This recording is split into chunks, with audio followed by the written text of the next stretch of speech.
Stan, what brings you to the JMAs tonight? Actually, there are a few nominations that we've been blessed to get. It's just an honor to be nominated, being the fact that I came from a small town called Clarksdale, Mississippi, and it's just a blessing to receive the notoriety that God has blessed me to have. So I'm blessed that a song that first award we just got was Brother Brian Courtney Wilson for Song of the Year, All I Need, and I was blessed to produce him on his first solo debut album. And right now the album is currently number 3 on Billboard charts. It debuted at number 2.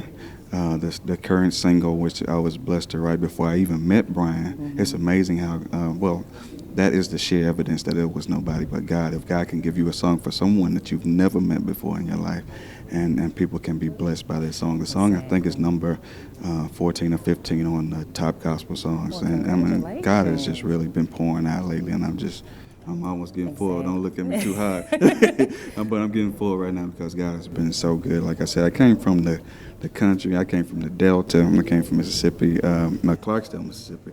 And I used to walk in order to learn how to play music. That was a church my father played for. Might have been about 3 miles. I used to walk with a big tape recorder.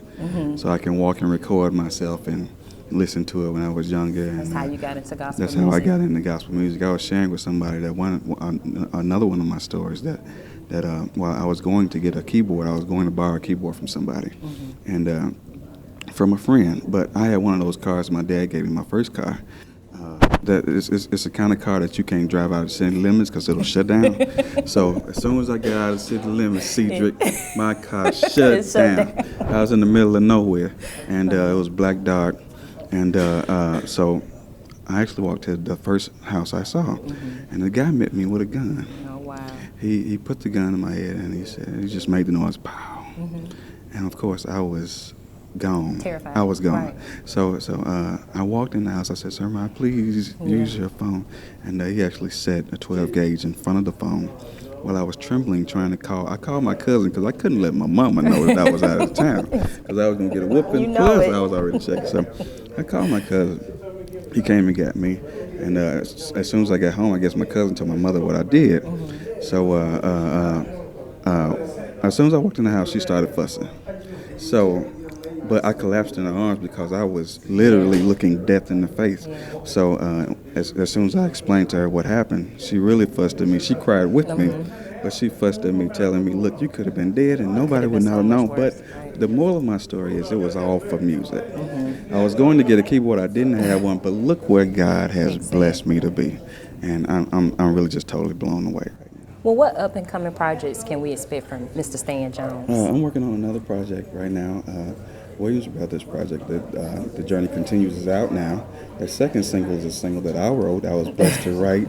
It's called All Over. It's a song that I was blessed to write with the Williams Brothers. Of course, by being such a legendary group, those guys were singing before I was born. Melvin, way before I was Doug, but it's cool. But it's just a blessing to work with such legendary guys like the Canton Spirituals, and I believe Brian Courtney Wilson is definitely going to be an up-and-coming legend as well. So I think I've been thinking about Michael Jackson and how many lives he has touched. I want to be responsible for leaving a legacy. I'm trying to get it all out because I'm kind of getting emotional because I'm really blown away how God has really blessed my life. Like I said, to come from the Delta and to be as blessed as I am. But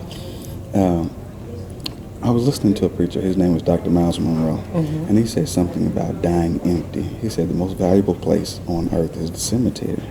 He said because so many people have died before their time and taking precious gems that they have within them that God's blessed them, but they died too soon and took their stuff with them. They cheated our generation, the next generation, from the gifts that they had. So my goal now is to die empty.